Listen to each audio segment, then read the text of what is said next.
I would now like to invite my three panelists to the stage. I'll start with General Wesley Clark, Chairman and CEO of Wesley K. Clark and Associates, a consulting firm. And General Clark is, big hands please.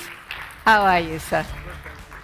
Please take a seat. And General Clark, of course, welcome to Bali, welcome to Indonesia. General Wesley Clark is a former NATO Supreme Allied Commander of Europe and a retired four-star general. And it's interesting when we talk about food security, we are turning to our military experts to help solve some of the problems.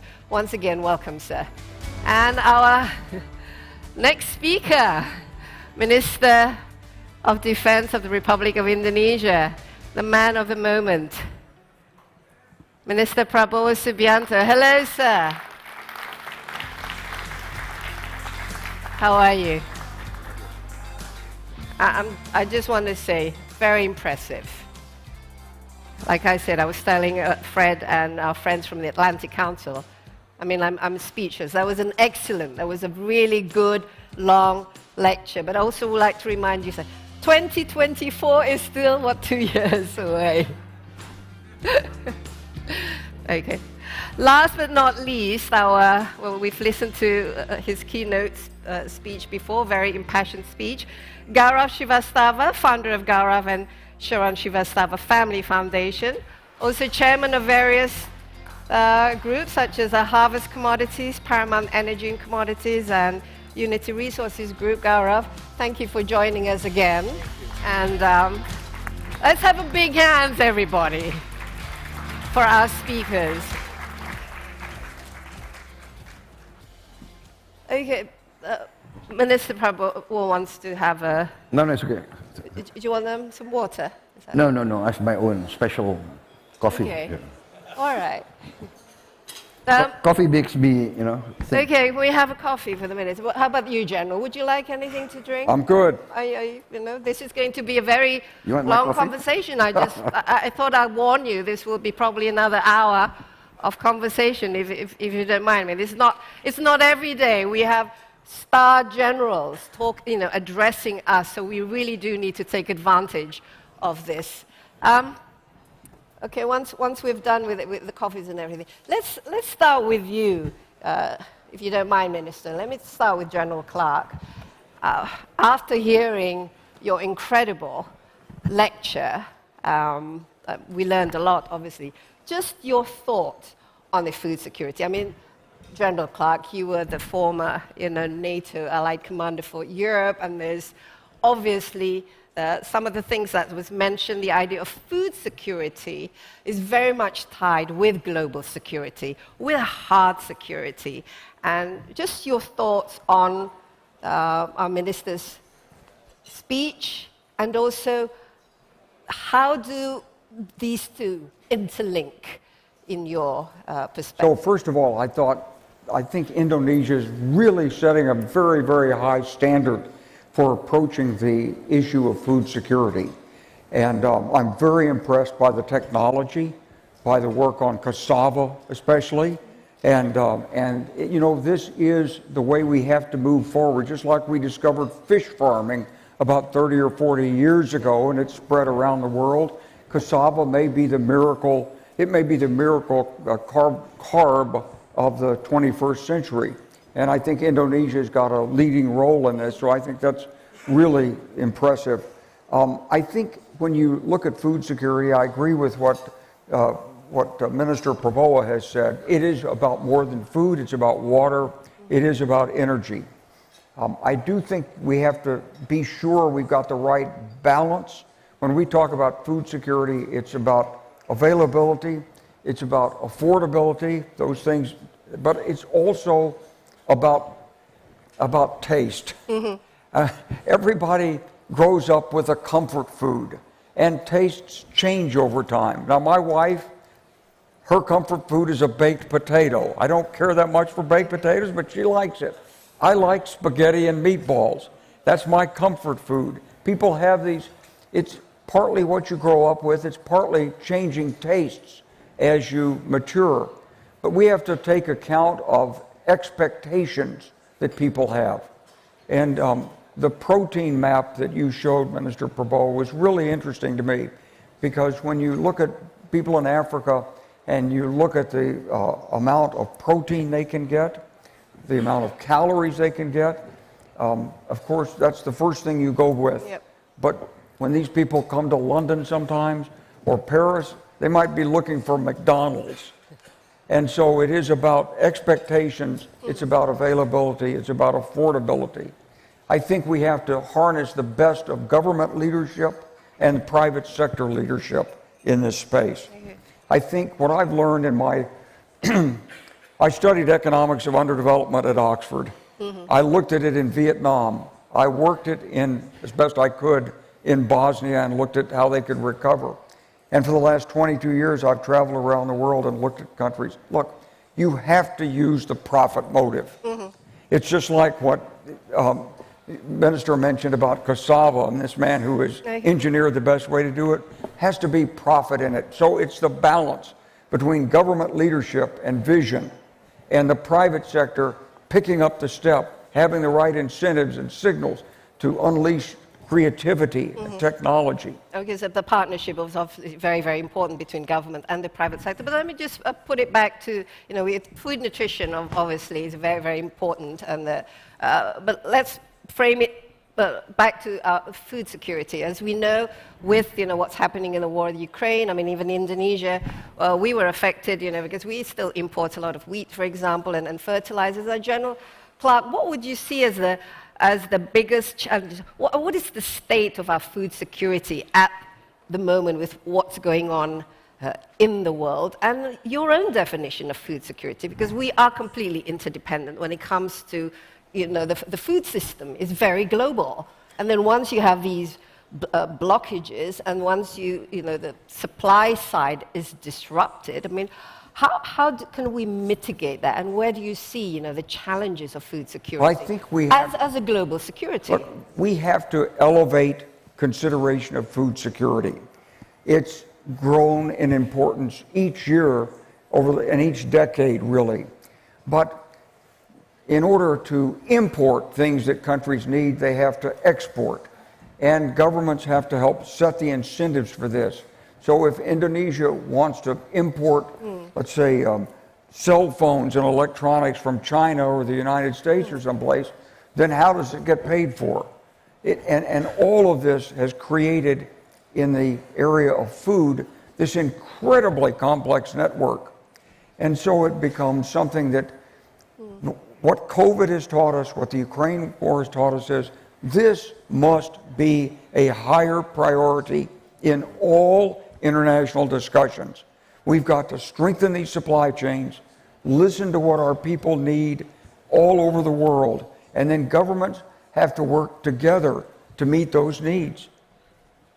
And just on the global security side of it, I mean, obviously, if we have global security problems, it would impact the food security, vice versa. And we have, for example, the climate change issues, and sometimes in the future, if not already, the fight for resources and diminishing resources will be a big problem as the world is trying to feed, over 8 billion people. And the other thing is that we have a very unequal world. In some areas of the world, like you mentioned, Gaurav, we have oversupply of food, and in some parts of the world, the people go to bed hungry. How much of a threat do you think is food security to global security, especially seeing that what we need is global stability in order to get food security? Well, I think what we are experiencing is one of these moments in history where humankind goes up or down. We have 8 billion people. We're in an incredibly complicated world. We still have old aspirations, old ideas, like some people think of the world as a chessboard. This is my country, that's your country, I want your country. We have to get rid of these old ideas of nationalism and move together toward a new understanding of our responsibilities for humanity. It's a step-by-step process. It's a generational process. And along the way, we've got to let go of some of the anger and hurt from previous generations. This is true in Europe, It's true in Africa, it's true in Asia, and it's true in my country. We've got to look toward the future. There's incredible technology opportunities, so it's a make it or break it time for humanity. Is food security a real threat to global security? Right. Well, food security has been brought to the fore by the war in Ukraine. So this is the moment, as Fred Kemp was saying yesterday, we've got a crisis. Use it. Make something different out of the way the world is structured today. You know, we've had the Food and Agricultural Organization for 70 years. It's great. We have the World Food Program. It's fine. Now, look at the current situation and let's move forward. What's the next step we need? How do we harness the strengths of government, the vision of government, with the initiative and technologies of the private sector? This should be a principal issue at the, as Fred was saying earlier, at the G20, and we hope they'll really tackle it. Okay, Gaurav, I mean, let's pick up on that. You know, your idea, what is food security, the definition of food security? Where are we now? Are we at the critical, junction when food security is threatening our global security? And also, like you also mentioned in a very impassioned, keynote speech about, putting every child should not go hungry anywhere around the world. So how do you see this? I think it's one thing to talk about these global ideas, but at the end of the day, what matters is what we are doing back home. And being in conflict areas, you start understanding that food and energy and oil and water, these are national security issues. For far too long, they have been considered not to be. And I think that narrative has to change. Given today the conflict in Ukraine, given today the COVID-19 pandemic, given where we just came from, I think this thing has been exasperated in our face. Indonesia, which has several hundred million people, they cannot be... We have 275 million. 275 million. I don't know the exact number. That's why I didn't want to quote. Let's hope we don't have 700 million people. That would be a lot of mouths. I said several hundred. Okay. But the point is that there are so many people, and the choices are they need food to eat. They need to fill their cars with gas. And the choices they are being asked to make is should they to take sides in a conflict. And I think it goes back to what the minister said, is this policy of remaining as a nation that is neutral and cares about Indonesia first, I think is important. And I think while it is really important to focus on global issues, it is also important to understand that the issues are local. Because if there is lack of food, it is cause for serious security issues. And the conversations that are now being had back home in the United States, I think a lot of those conversations have to be in that direction. It is also important to remember that the government is not the one who is buying and selling oil or buying and selling food. It is traders. It is private businesses. And I think it requires industry, requires thought leaders, requires government to work together in conjunction with traders to see what works, not impose policies that ultimately do not work. And that's what I think. So it's very important, the partnership between the government and the private public-private partnership. But I think the important point is also because we are so globalized, we're so interdependent for our food supply. Our whole global food system is so entwined. So how do you see this going forward for countries to actually not only just increase their resilience, but within the countries themselves, there's inequality when it comes to access to affordable, nutritious food. What is the best way to address it? Because it's not just an international or global issue, but it's also within the national itself, there is great inequality when it comes to food security. There is a short-term issue, and then there are long-term issues. I think the short-term issues which need to be addressed is how do you deal with this imbalance? And yesterday we were talking at a round table, and we discussed ways of setting up special licensing programs to be able to work together and allow trade to flow. And the other point is, at the end of the day, country needs to be self-sustainable. And in several conversations with the minister, his key idea of making Indonesia independent, taking issues that are security, whether it is defense, whether it is food, or whether it is energy, and making sure they are independent is key. And so I think there is a short-term objective, which we look by working on this program, and then the long-term objective is creating self-sustainability. That's what I think. Minister Prabowo, and actually Indonesia for the last couple of years, we didn't import rice. We actually got an award from the International Rice Research Institution for rice self-sufficiency, but we do still import other things, like, for example, wheat and fertilizer. Just, very quickly, I mean, we know what you talked about the strategy of Indonesia, creating a food resilience, national resilience, self-sufficiency. But given that Indonesia has a G20 presidency, now what would you actually like to see the concrete outcomes from this summit when it comes to food security and creating global food security for everybody? I think when you noticed the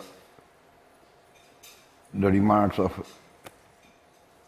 the speakers before me, also my remarks, I mentioned that there is food insecurity problem, but this problem has been compounded by, as I mentioned, population explosion, climate change, and geopolitical conflict. Climate change needs political wisdom and leadership from all countries.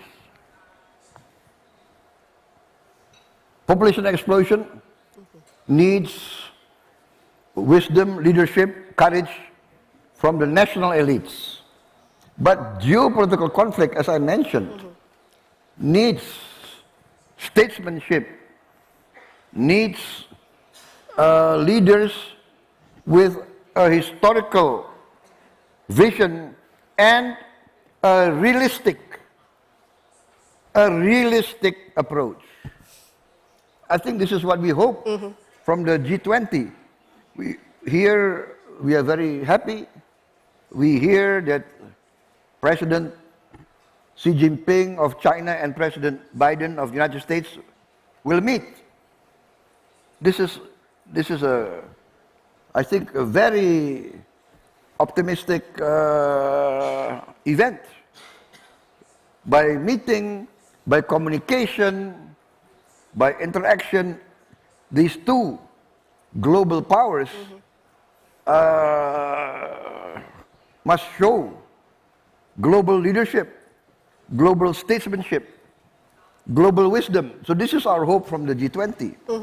So the problems of food security, hunger, is a current, a clear and present danger because we understand 300 million people are already starving, basically.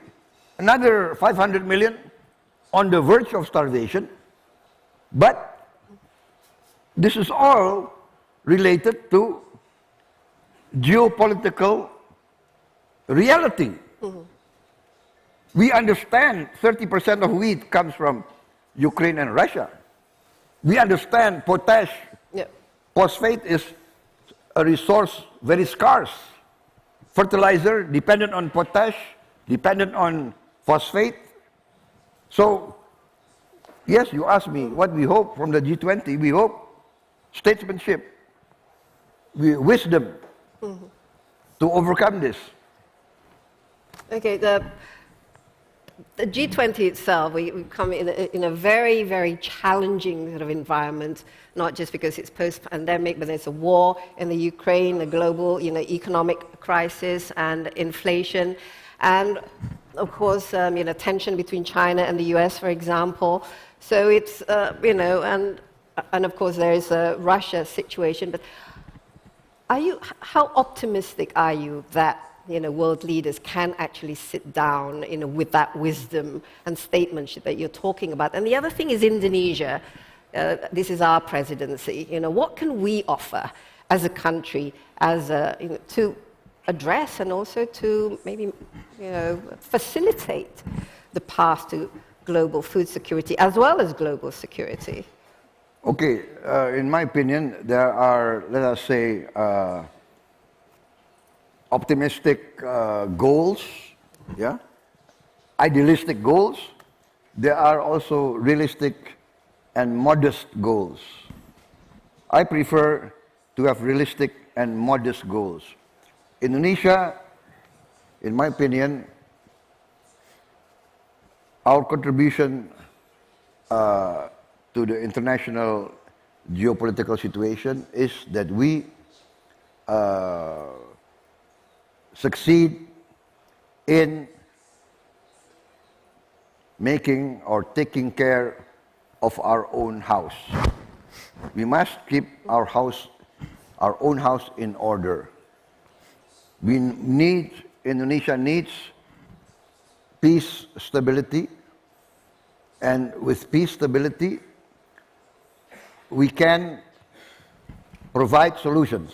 As I said in my presentation, that with a little bit of investment, with a little bit of rearranging some of priorities, we can be the breadbasket of the world.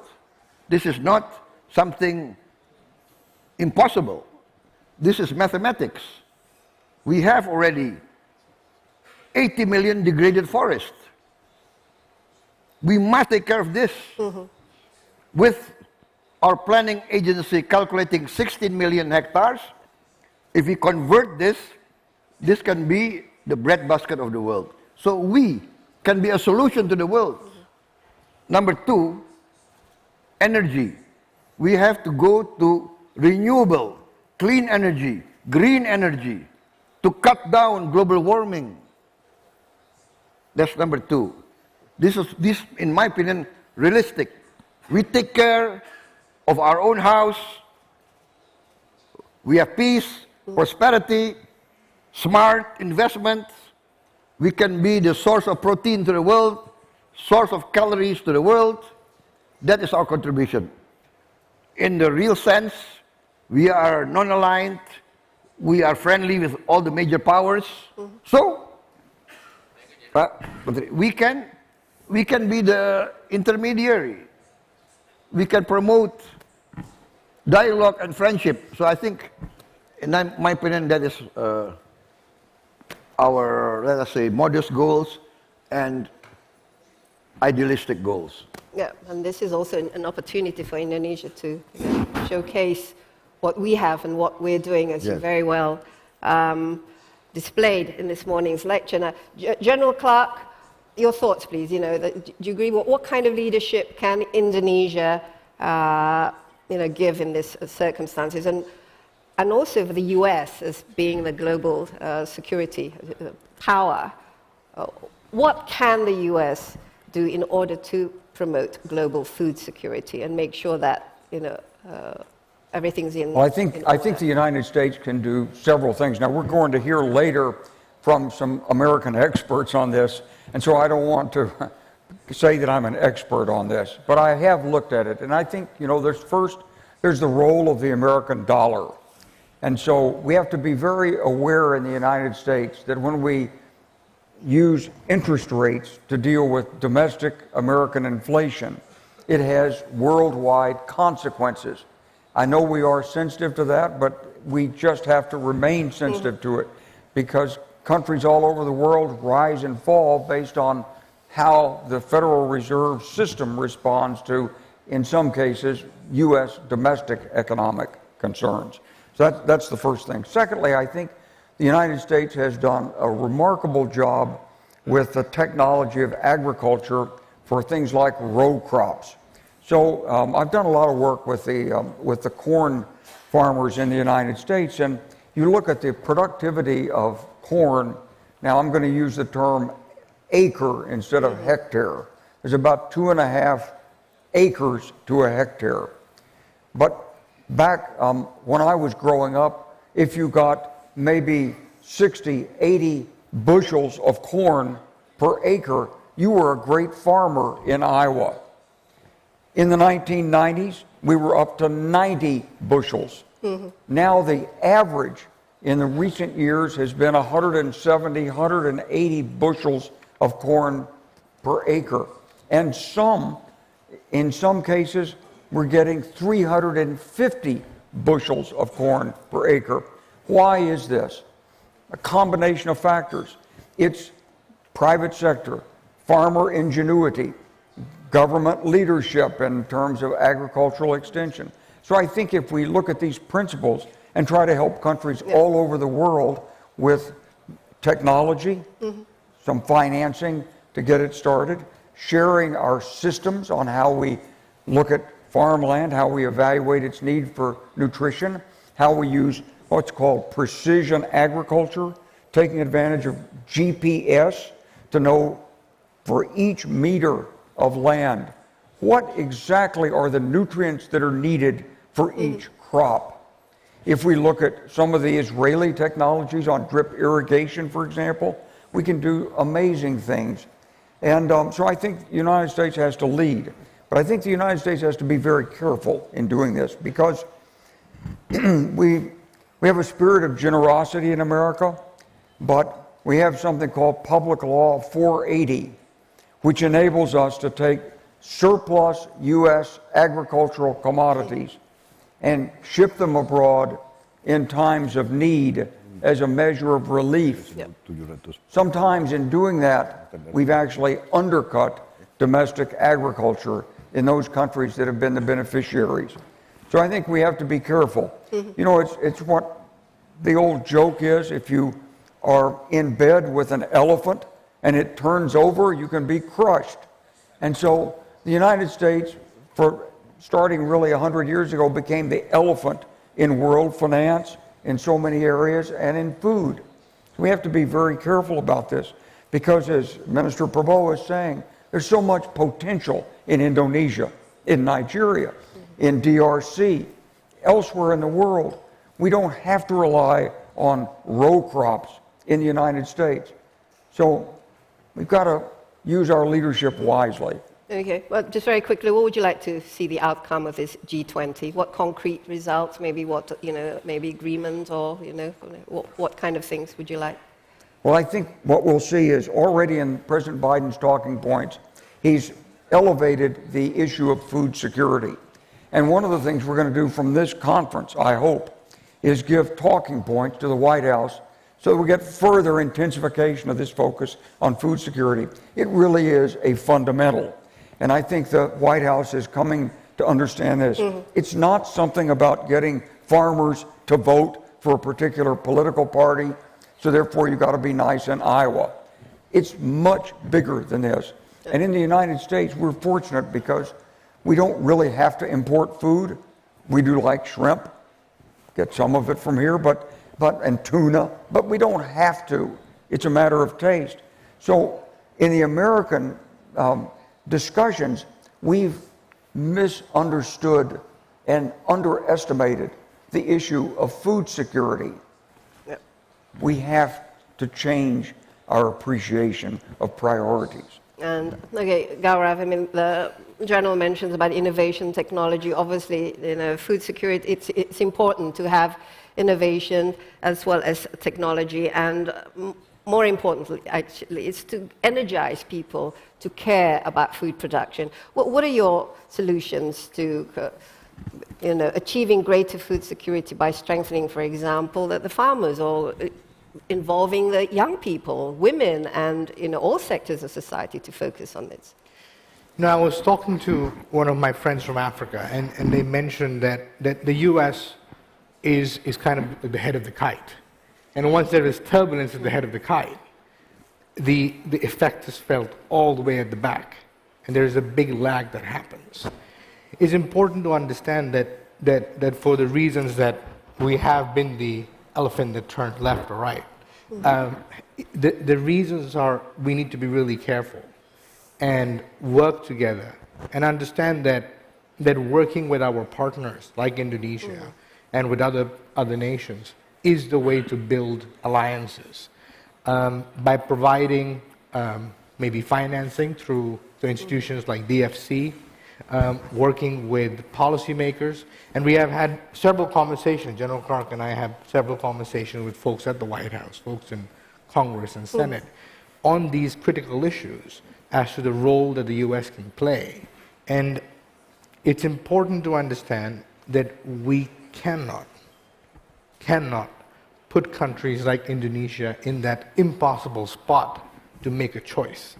Because the realities of what we are facing back in the US and the realities here in Indonesia or other countries are too separate. And the basic sustenance needs of working together is essential. The war in Ukraine is an essential conversation to talk about. And I was in New York right around the time when we had the Citizens Award on October 19. And I had conversations with one of the members from the UN.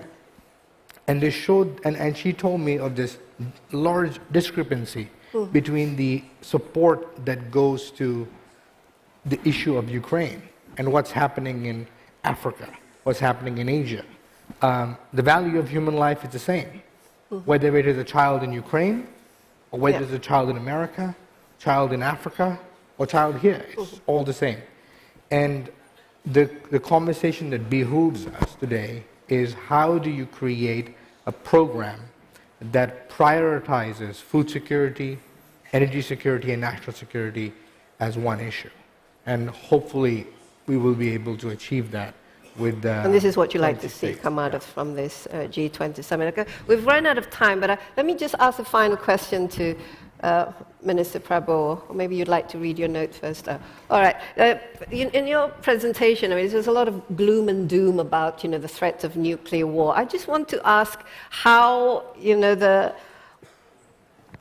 how critical is it? I mean, do you think there will be soon, at some point, wars due to climate change and when food supply gets disrupted and when, people are fighting for diminished food resources, energy resources, water resources? Is this something that, in your... Do you visualize, do you foresee this is something that is of a threat that keeps you awake at night? Of course, I basically, deep down in me, I am an optimist. Yeah, but as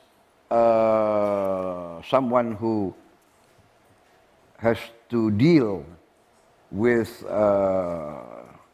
security, defense, we have to deal with reality. And of course, our reference are to the players, the big players. So when I hear very senior US former military leaders saying they are worried about nuclear war, when I hear many strategic thinkers like Professor Kissinger, Henry Kissinger, when I hear very important academics whose life is about studying geopolitical conflict, like Professor Mersheimer or Professor Jeffrey Sachs, or many of the leaders of the world powers, when they talk that they're worried about nuclear conflict, then I'm worried, you know, because we are basically we don't see the logic of a major world conflict in this time and age. Ideology-wise, every country can choose their own way to prosperity. Every country has their own right. You know, the West have been very successful in democracy, but some other countries have succeeded. Yep. You cannot deny that China has succeeded in their economic growth. They have succeeded in eliminating extreme poverty. We cannot hide this. We cannot denigrate this. So, the success of the West, yes, but we have to see the success of China and the aspirations of other countries. Brazil, Nigeria, South Africa. So what I'm saying is that I base my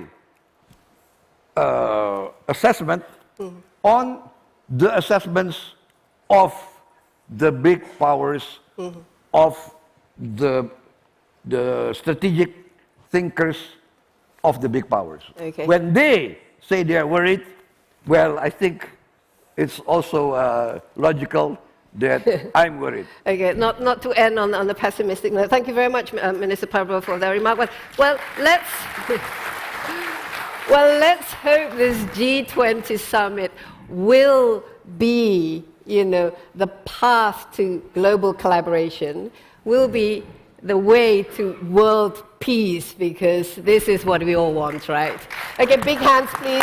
General Clark, Minister Prabowo, and also Gaurav, thank you very much for an interesting fire chat side. And I would now like to give the program back to the next session.